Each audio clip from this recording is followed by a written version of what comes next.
और बाकी सभी देवताओं का सहयोग से यह देव सूर्य मंदिर का निर्माण हुआ है। एक ही रात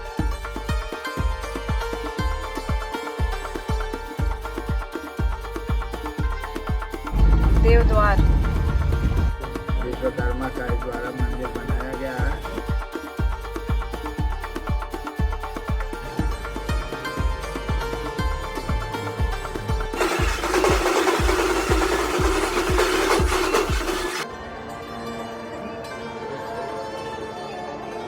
यह मंदिर जब तोड़ने के लिए, मूर्ति को खंडित करने के लिए औरंगजेब हमारे के यहाँ जब आए, 3 जगह तोड़ा है। हेलो एवरीवन, कैसे हैं आप सब? आई होप आप सब बहुत ही अच्छे होंगे। आज हम आपको एक ऐसी जगह पर लेकर चलेंगे जहां प्रकृति और इतिहास का एक सुंदर मेल है। हम बात कर रहे हैं देव सूर्य मंदिर का, जो बिहार के औरंगाबाद जिले में स्थित है। देवद्वार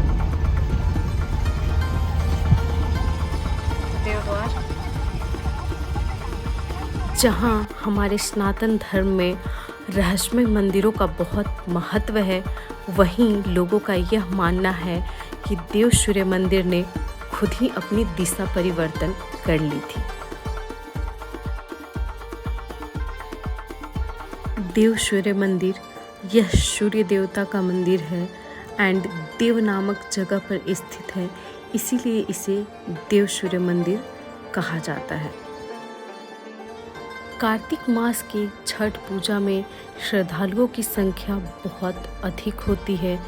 बहुत दूर दूर से लोग यहाँ पे छठ पूजा में अर्घ देने के लिए आते हैं और यहाँ पे बहुत ही ज़ोरों शोरों से भीड़ लगती है एंड मेला लगता है। फाइनली हम लोग देव सूर्य मंदिर पहुंच चुके हैं और अभी मैं आपको यहाँ का व्यूज़ दिखाऊंगी, तो चलिए हम आगे देखते हैं। आप यहाँ पे 2 व्हीलर और 4 व्हीलर से आसानी से ट्रैवल कर सकते हो।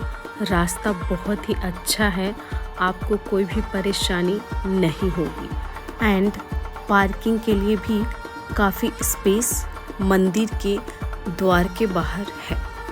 आप जैसे ही यहाँ पहुँचोगे, मंदिर के द्वार के बाहर ही आपको पूजा का सामान मिल जाता है। चलिए तो अब हम मंदिर के मेन द्वार से अंदर की ओर प्रवेश करते हैं। यह सूर्य मंदिर अन्य मंदिरों की तरह पूर्वाभिमुख न होकर पश्चिमाभिमुख है, मतलब पश्चिम की ओर इस मंदिर का दरवाज़ा है। हमारे पूरे देश में यह पहला सूर्य मंदिर है जिसका मुख्य द्वार पश्चिम की ओर है। वैसे तो इस देव सूर्य मंदिर की बहुत सारी रहस्यमयी कथाएं हैं। उनमें से एक कथा, ऐसा कहा जाता है कि इस मंदिर को स्वयं भगवान विश्वकर्मा ने एक ही रात में बनाया है।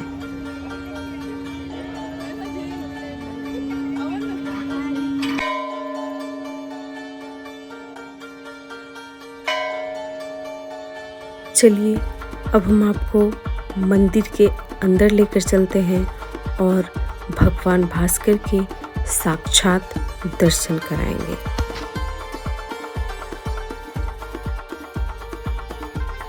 देव सूर्य मंदिर में भगवान भास्कर की 3 प्रतिमाएं हैं, जिन्हें ब्रह्मा, विष्णु और महेश कहा जाता है।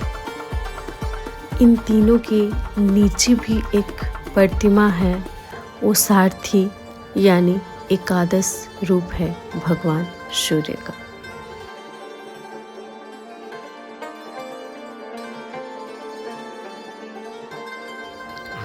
यहाँ भगवान भास्कर के तीनों रूपों की विशेष पूजा की जाती है।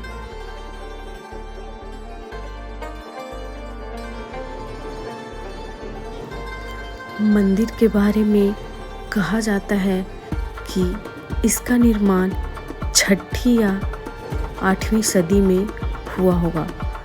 स्थानीय निवासी का यह मानना है इस मंदिर का निर्माण द्वापर या त्रेता युग में हुआ है।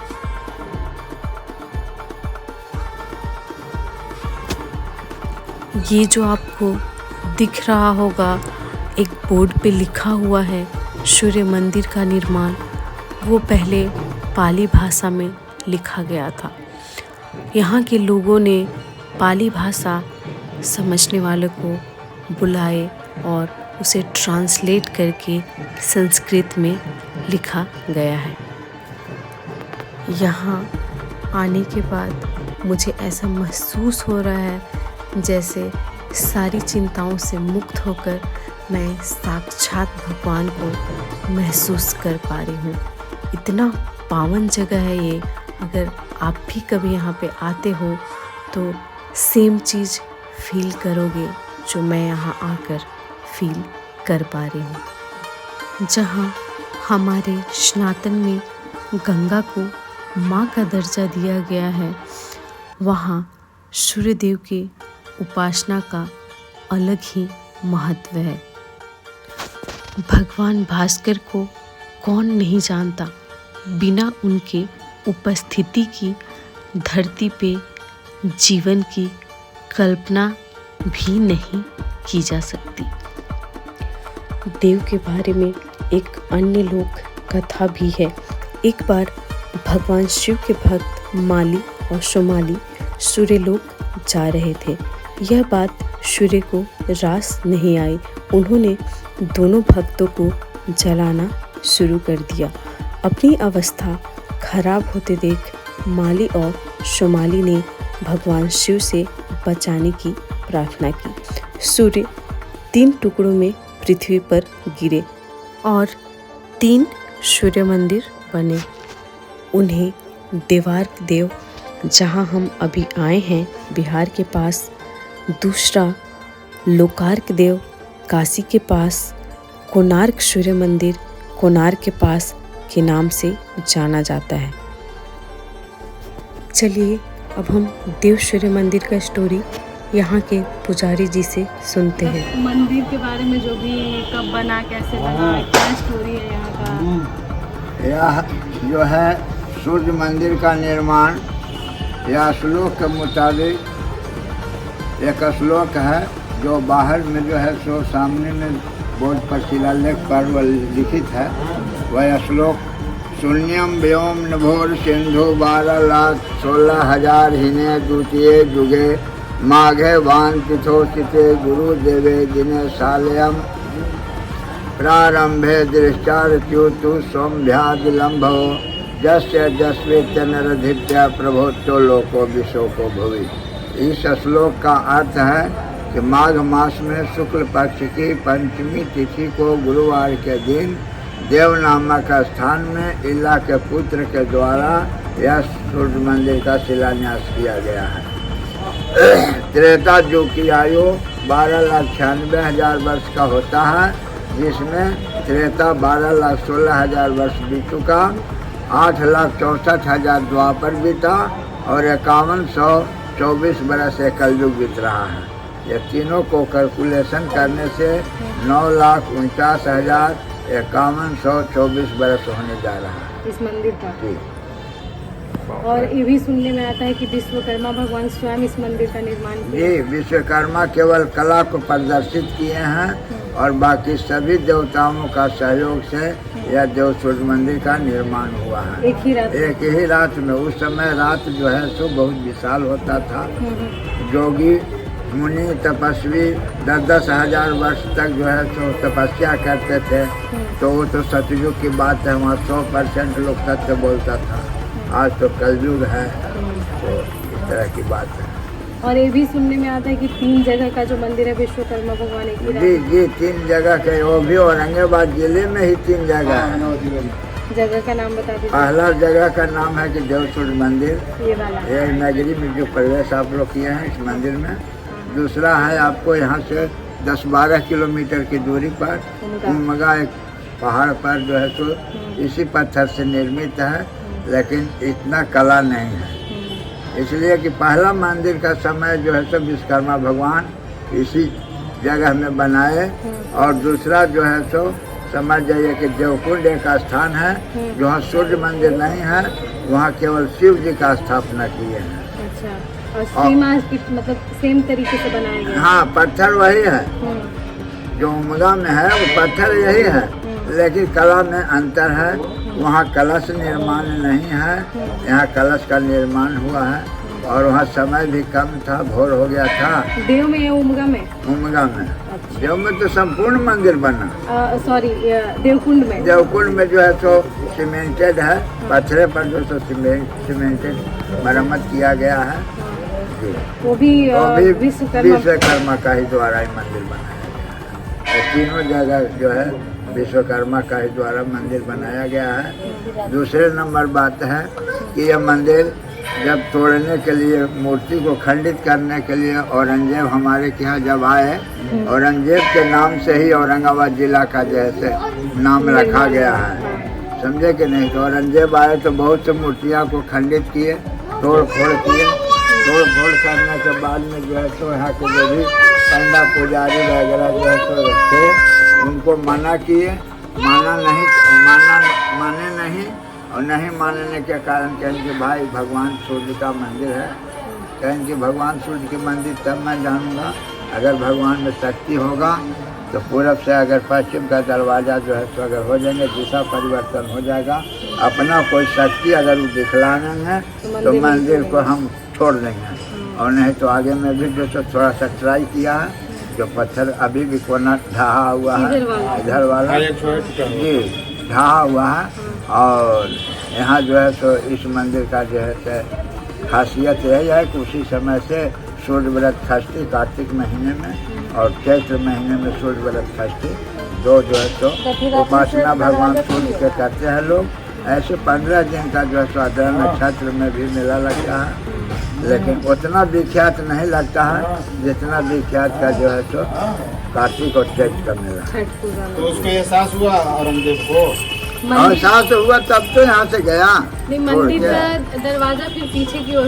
अभी भी मंदिर के दरवाजे पर पूरब से पश्चिम के दरवाजा मंदिर को बहुत कम मात्रा में देखे हैं। हाँ, तो ये दरवाजा पश्चिम की ओर हो गया? हाँ, पूरब से पश्चिम हुआ है।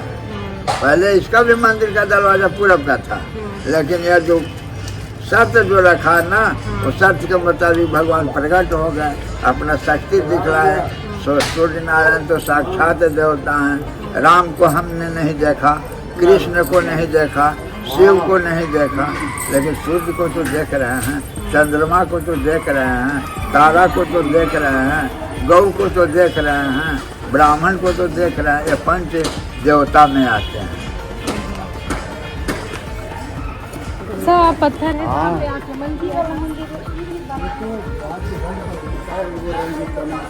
यहाँ पे? अच्छा, ये जो दिख रहा है लोहा और पत्थर के ज्वाइंट से ऊपर गया है। अच्छा, पीछे का था में जी, पीछे से आक्रमण किया था, पीछे का था दरवाजा पहले इधर भी था।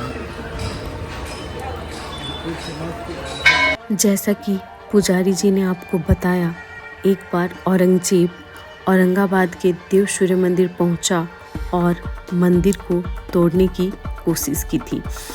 तो वहाँ के पुजारियों ने काफ़ी रिक्वेस्ट किया कि आप इस मंदिर को ना तोड़ें।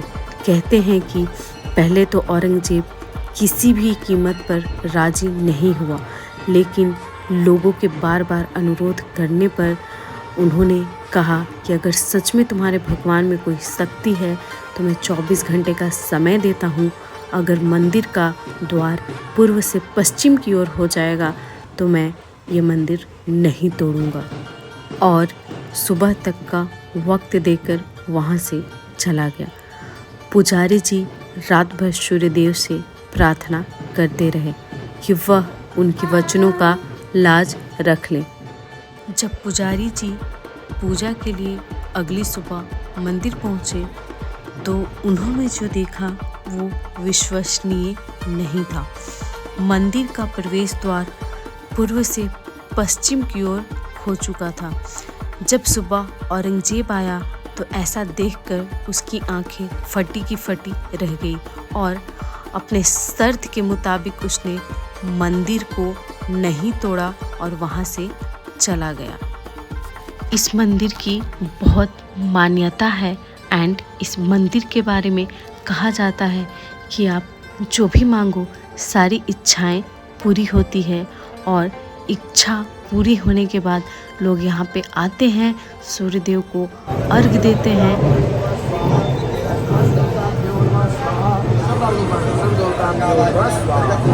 चलिए अब हम आपको लेके चलते हैं देव का तालाब, जिसकी बहुत मान्यता है। छठ पूजा में यहाँ पे मेला लगता है, बहुत भीड़ होती है, बहुत दूर दूर से श्रद्धालु आते हैं और यहाँ पे आकर अर्घ देते हैं। पुरानी कथाओं के अनुसार सतयुग में एक शिवाकू के बेटे राजा इल जो कुष्ठ रोग से पीड़ित थे, एक दिन शिकार करने के दौरान उन्हें प्यास लगी तो राजा इल ने देव के तालाब में जल पीकर वहाँ स्नान कर लिया और मान्यता है कि स्नान के बाद उनका कुष्ठ रोग पूरी तरह से ठीक हो गया। राजा खुद भी इससे काफ़ी हैरान हुए। उसी रात राजा को सपने में सूर्यदेव के दर्शन हुए कि वो उसी जगह मौजूद हैं जहां उनका कुष्ठ रोग ठीक हुआ है। उसके बाद राजा ने उसी जगह सूर्य मंदिर का निर्माण करा दिया।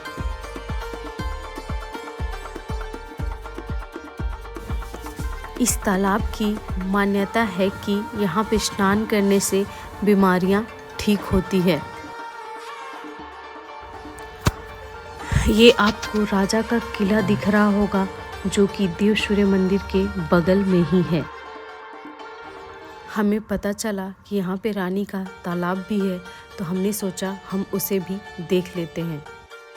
इस तालाब की ज़्यादा मान्यता नहीं है और यहाँ पे छठ पूजा में अर्घ भी नहीं दिया जाता है। वहाँ पर एक मंदिर भी है। वहाँ के स्थानीय निवासियों ने हमें बताया कि पास ही में एक पतल गंगा नाम का जगह है जहाँ पाताल से गंगा निकली थी, तो हमने सोचा हम वहाँ पर भी जाकर दर्शन कर लेते हैं।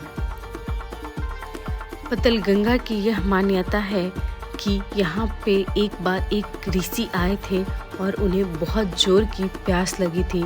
पानी का कोई स्रोत नहीं था यहाँ पे, तो उन्होंने एक बाण निकाल कर चलाया और पाताल से गंगा निकलने लगी और उन्होंने पानी पीकर अपना प्यास बुझाया और यहाँ पे एक कुंड बनाया गया है जिसे पतल गंगा कहा जाता है।